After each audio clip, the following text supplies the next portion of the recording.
নমস্কার। উপন্যাসের সার চ্যানেলে সকল শ্রোতা বন্ধুকে স্বাগত। আমাদের গল্প শোনার জন্য সাবস্ক্রাইব করুন আমাদের চ্যানেল উপন্যাসের সার। আমাদের আজকের গল্প আশাপূর্ণা দেবীর অন্যতম ছোট গল্প নীল ছায়া। রিসিভারটা হাত থেকে পড়ে যেতে যেতে বেঁচে গেল। আর্তনাদ করে উঠল টুলু। হ্যাঁ, সে কি? কি বলছো কি? আর্তনাদের শব্দে টুলুর বর কান্তি কুমার ও ঘর থেকে ছুটে এলো। কি হলো? এমন চেঁচিয়ে উঠলে যে? কে ফোন করেছে? ছোটদা, টুলু কাপা গলায় বলে। বলছে সেজ বৌদি মারা গেছেন।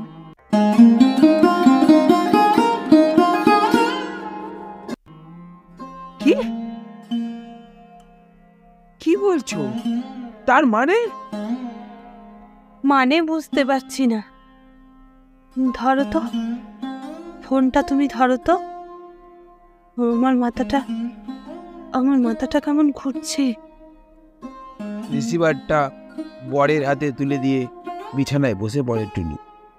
কান্তি কুমারের একতরফা কথা থেকেই যেটুকু মানে বুঝতে পারা যায়, এক্ষুনি ছুটে যেতে হবে, পৌঁছাতে হবে অকুস্থলে। শুধু যাবার আগে একবার ফোনে জেনে নেওয়া দরকার এমন আকস্মিক দুর্ঘটনার কারণ কি। কান্তি কুমার বলে চলেছে। কি বললে? এই মাত্র? হ্যাঁ, ডাক্তার ডাকার সময় পাওয়া গেল না? কি আশ্চর্য! অমন শরীর, কত রাতেও যথারীতি গান গেয়েছেন, শুয়েছেন। হ্যাঁ, শেষদার কথা কি বললে শেষদার কথা? হ্যাঁ, ও একেবারে পাগলের মতো করছেন তো? করবেনই, ওরকম ক্ষেত্রে পাগলামিটাই তো স্বাভাবিক। একেবারে চিকিৎসার সময় পর্যন্ত পেলেন না? আচ্ছা, আমরা এক্ষুনি যাচ্ছি। কয়েক মিনিট পরেই।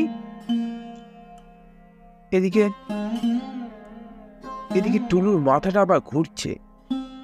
তাই এই সংবাদ শুনে মাথা ঘুরছে অনেকেরই। টুলু সেজে বৌদি মানে শুধু টুলু সেজে বৌদি নয়, সে যে অনেক কিছু। সে হচ্ছে দেশের একজন, দশের একজন। কত যশ, কত সম্মান, কত প্রতিষ্ঠা। সুবিখ্যাত গায়িকা আহারিকা রাই তো টুলুর সেজে বৌদি, যার গানের নামে ছেলে বুড়ো সবাই পাগল। গতকাল সন্ধ্যাতেও তিনি রেডিওতে গান গেয়ে এসেছেন। তার সুরেলা কণ্ঠে মাধুরী ছড়িয়েছেন। তার ভক্ত শ্রোতারা নির্দিষ্ট কালে রেডিওর চাবি খুলে নিষ্ঠার সঙ্গে শুনেছেন সে গান। স্বপ্নেও ভাবতে পারেননি হঠাৎ আজ সকালেই শুনতে হবে এই মর্মান্তিক সংবাদ। শুনতে হবে সেই সুকণ্ঠ চিরদিনের জন্য নীরব হয়ে গিয়েছে। বিশ্বাস হতে চাইছে না কারো। টুলুর ছোটদা মৃত্যুর পর থেকেই ফোন করতে শুরু করেছিল আত্মীয় স্বজন, বন্ধু বান্ধবকে, কিন্তু ক্রমশ তার যন্ত্রের মাধ্যমে আদান প্রদানটা শুধুমাত্র আত্মীয় স্বজনের মধ্যেই সীমাবদ্ধ রইল না। এ খবর আগুনের মতো ছড়িয়ে পড়েছে কলকাতা সর্বত্র। তাই জবাব দিতে হচ্ছে টুলুর ছোটদাকে। এ খবর সত্যি কিনা? সত্যি যদি হয় তবে কি করে সম্ভব হলো? কখন? কিভাবে? উত্তর দিতে দিতে ভাষাটা মুখস্থ হয়ে গিয়েছে টুলুর ছোদ্দার। এই খানিকক্ষণ আগে গতকালও গান গেয়ে এসেছে, আজও যথারীতি সকালে চাটা খেয়েছেন। হঠাৎ বললেন শরীরটা খারাপ লাগছে। না, ডাক্তার ডাকবার সময় আর দিলেন না। দুর্ভাগ্য আমাদের। টুলুর ছোদ্দার কথাটা সত্যি, দুর্ভাগ্য বই কি। না হলে রায়বাড়ির সামনে ওই সরু রাস্তাটা ওই রকম বড় বড় গাড়িতে ভরে যায়।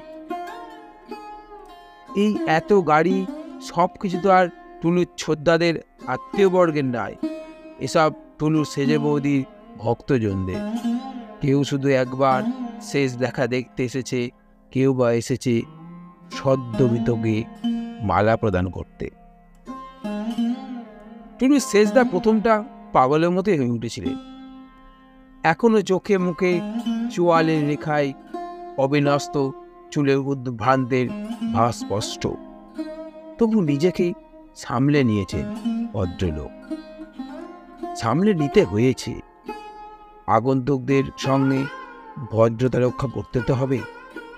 তাই ভিতরে ভিতরে ধৈর্যচ্যুতি ঘটলেও শান্ত, মার্জিত, নরম গলায় বলতে হচ্ছে তাকে, ঈশ্বরের বিধান মাথা হেঁট করে মেনে নিতেই হবে। উপায় আর কি? আপনাদের ক্ষতির কাছে আমার ক্ষতিটা যেন ছোট হয়ে আসছে। ভেতর বাড়ির মেয়েরা আছড়াচ্ছে তখনও।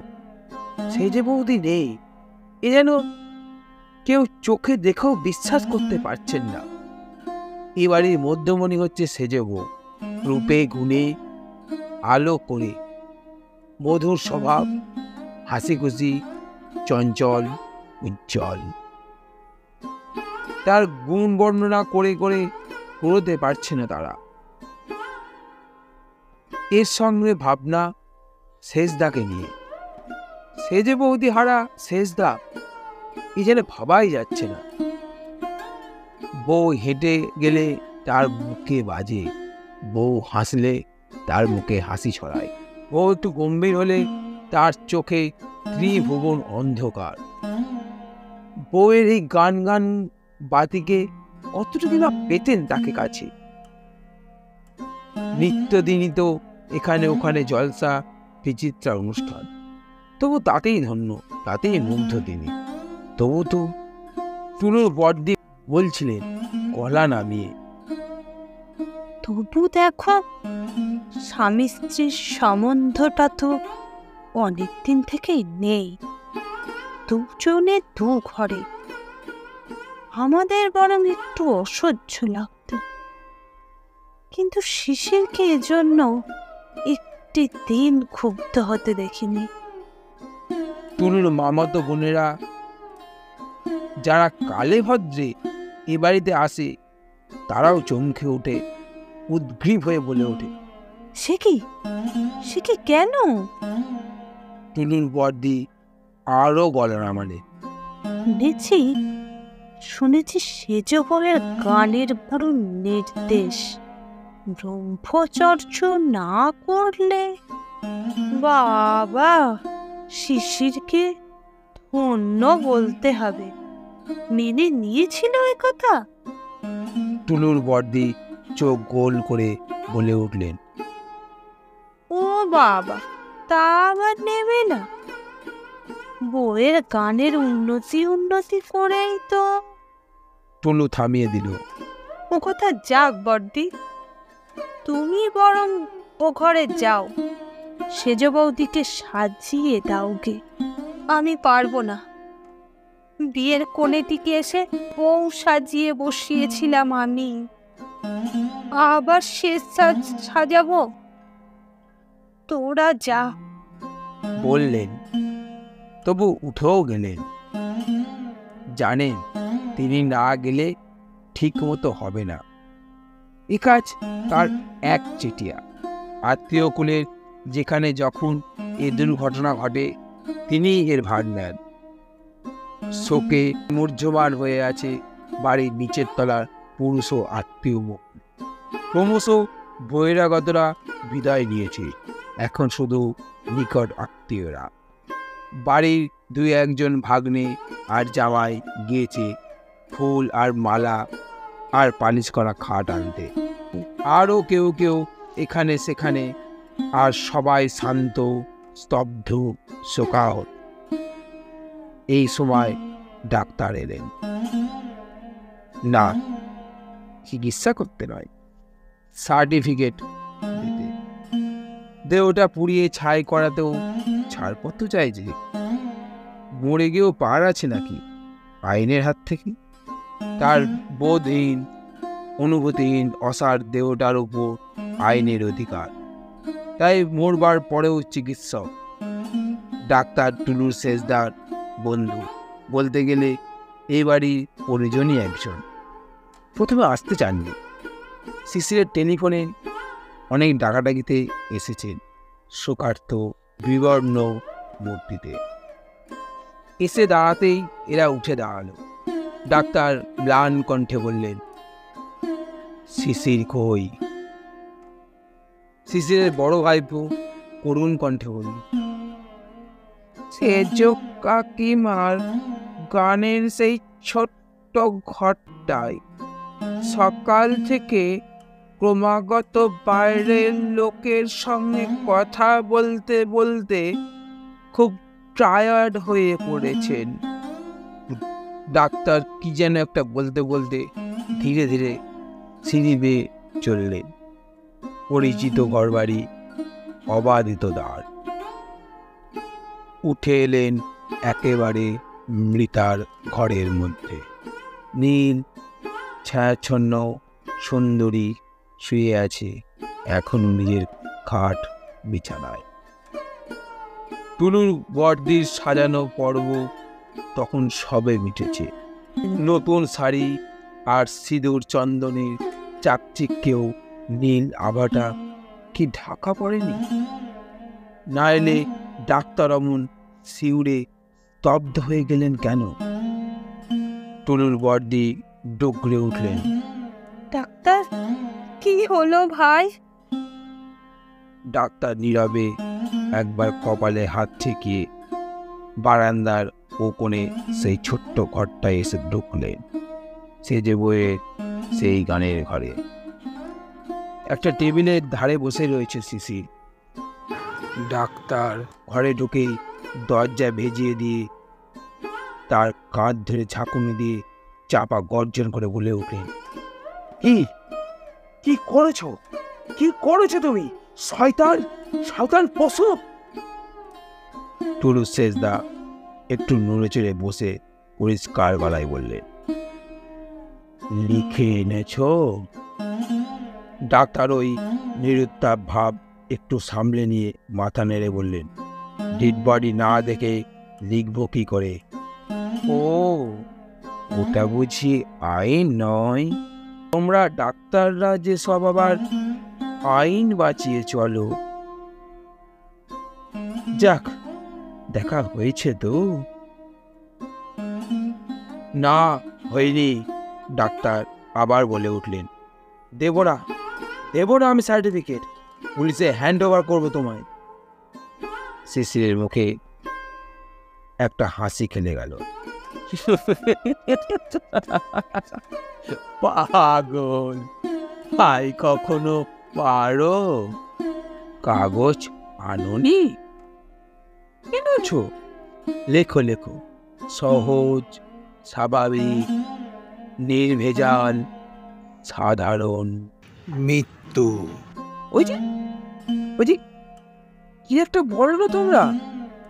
মৃত্যুর কারণ বুঝতে না পারলে যেটা বলো। হ্যাঁ হ্যাঁ, হার্ট অ্যাটাক। ওটাই বসিয়ে দাও না, দেখতে শুনতে বেশ ভালোই হবে। Set up! চাপা রুদ্ধ কণ্ঠে ধমকে উঠলেন ডাক্তার, তোমাকে আমি হাসি কাটে ঝোলাতে পারি, তা তুমি জানো?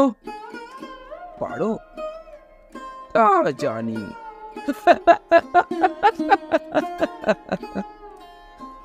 আবার কিছুতেই পারো না, এটাও জানি। চাল মারছো কেন? দাম চাও নাকি? বলো বলো, কত? 500? 1000? ডাক্তার ক্রুদ্ধ গর্জন করে উঠল, আবার কাঁধটা ঝাঁকুনি দিয়ে বলে উঠলেন, শয়তানের কি একটা সীমা থাকতে পারে না? কই আর থাকে? তুমি তুমি রাগে হাঁপাতে থাকেন ডাক্তার। তুমি তুমি তুমি একটা তুমি একটা শয়তান, একটা জানোয়ার, একটা জানোয়ার। নিশ্চয়।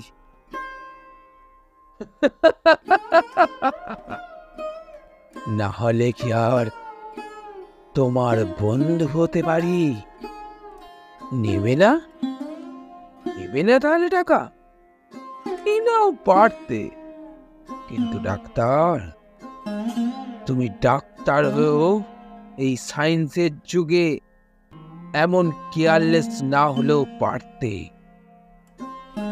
ডাক্তারের মুখটা হঠাৎ ভয়ঙ্কর ভাবে ঝুলে পড়ল। রুদ্ধ কণ্ঠে বলে উঠল, এ কথার মানে কি? কি বলতে চাইছো তুমি? কিচ্ছু নাই, কিচ্ছু নাই ব্রাদার। পত্নী বিয়োগে মাথা খারাপ হয়ে গিয়েছে, তাই তুই একটা ভুল বকছি। কিন্তু ও নিয়ে মন খারাপ করে আর দেরি করো না। কে বলতে পারে কোথায় কোনো শত্রু লুকিয়ে আছে কিনা। এক্ষুনি হয়তো পুলিশে খবর দিয়ে বসবে। ডাক্তার হঠাৎ সমস্ত উদ্ধত ভাব ছেড়ে বসে পড়লেন, ধরা গলায় বললেন, সত্যি সত্যি করে বলো তো শিশির, আত্মহত্যা না খুন? পাগল। তাই কখনো বলিনি আমি চিরজীবন একটা প্রশ্নের ছুরিতে ক্ষত বিখ্যাত হতে থাকি, আর আর তুমি সব প্রশ্নের উত্তর পেয়ে নিশ্চিন্ত হও? তাই কখনো হয়?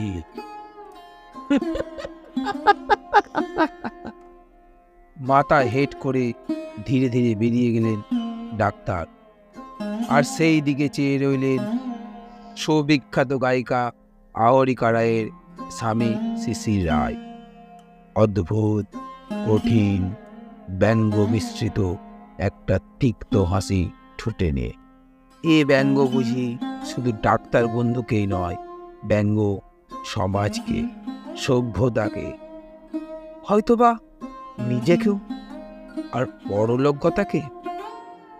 না, তার জন্য এখন আর ব্যঙ্গ নেই, বিদ্যুৎ নেই, আগুন নেই, আছে একটু করুণা। এখন মনে হচ্ছে হয়তো এতটা না করলেও চলতো, আরও মানিয়ে নিয়ে চলা যায় কিনা তার একটা পরীক্ষা দিলেও হতো। তারই বা বেশি দোষ কি? কজন শিল্পী আর জীবন শিল্পী হতে পারে?